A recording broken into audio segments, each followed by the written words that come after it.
Se você alguma vez na vida disse que gosta mais de cães do que de gente, talvez você tenha razão. Segundo um estudo publicado na Brill, as pessoas sofrem muito mais quando vem um cão sendo maltratado do que outro ser humano. Olha que coisa curiosa. Eu confesso que isso que eu vou falar agora tá fora do roteiro, mas recentemente eu perdi uma filhotinha. Esse episódio já estava programado para ser gravado, então vai ser um episódio até... Tô me segurando um pouco aqui para gravar, porque eu particularmente tenho uma relação muito próxima dos cães. E eu perdi uma filhotinha recentemente, com poucas semanas de vida, por uma doença. Ela não estava muito nova para ser vacinada, ela foi resgatada de um abrigo. Perdi ela para parvovirose, ela já veio assim doente. E eu confesso que eu tô me segurando um pouco aqui para poder gravar esse episódio, então eu peço desculpas qualquer coisa. Mas é bom também de certa forma, porque tudo que vai sair daqui não tá só no roteiro, mas também tem muita coisa espontânea, beleza? Então, se você quer saber porque você gosta tanto do seu cão, ou porque seu cão é seu melhor amigo, e eles são, fica comigo nesse episódio, porque nós vamos ver algumas questões psicológicas, porque essa relação do cão com o ser humano é antiga, ela é bonita e envolvente. Vamos ver aqui algumas questões psicológicas que te levam a gostar dos cães. Meu nome é Elias Ribeiro, sou nerd, por mais incrível que pareça, também sou neuropsicólogo. É um episódio difícil, mas bem-vindos ao... Psiconerd Web.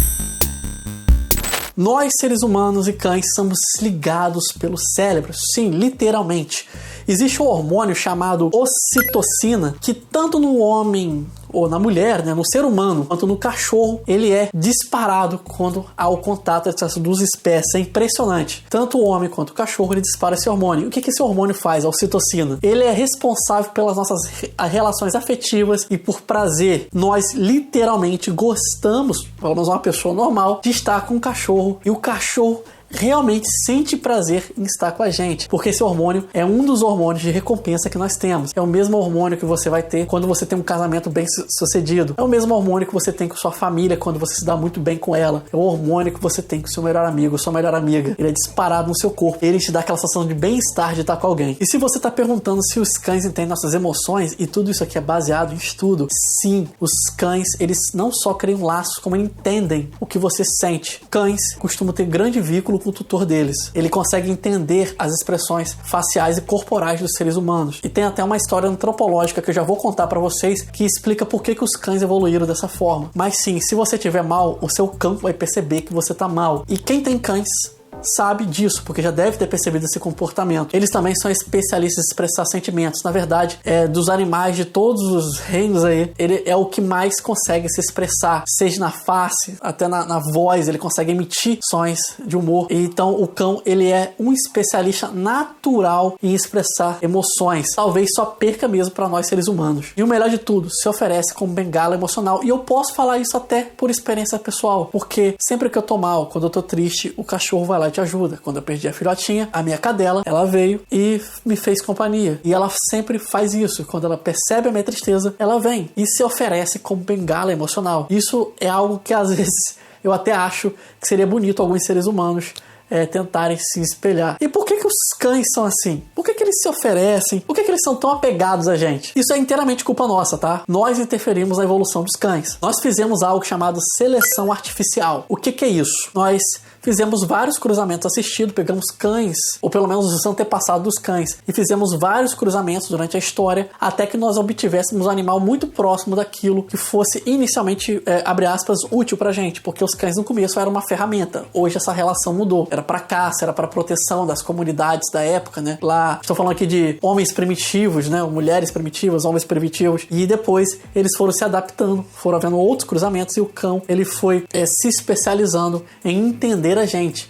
O cachorro doméstico é um cachorro doméstico, não é um cachorro que veio da floresta, não é um cachorro da natureza como a gente compreende. E isso não diminui a beleza disso, ok? Apesar de hoje em dia não ser mais concebido você ficar pensando numa coisa dessa, é o fato que, como eles são hoje, não tira a beleza de como eles chegaram a esse ponto. E estudos têm revelado algo bem interessante. Cães nos enxergam como pais e mães deles. Sim, eles não os enxergam da mesma forma como enxergariam os pais biológicos deles. A relação do ser humano com o cão ela é benéfica para ambos. No passado, eles protegiam a gente, nos ajudavam a caçar, a obter alimento, a se proteger de predadores, porque os predadores do homem eram o mesmo predador do cão. E hoje, eles nos ajudam a viver mais. Estudos comprovam que a pessoa que convive com o cão tem uma chance de viver 33% a mais que a média das outras pessoas. Olha só que bonito. Então, trate bem do seu pet, tá? Independente dele viver muito, viver pouco, retribua o carinho que ele te dá, dando uma vida boa para ele. Os cães, eles precisam de disciplina, como um pai dá a disciplina, ou seja, você vai precisar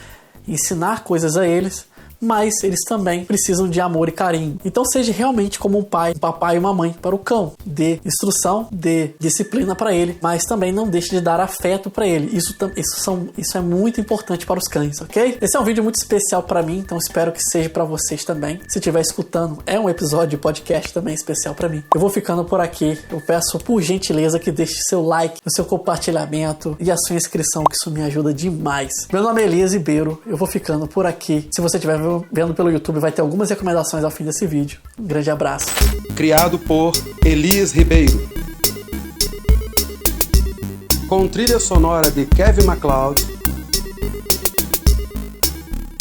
Curta nossa página no Facebook Psicólogo Elias. No Twitter, Alceman. Narração, Ralph Ibrahim.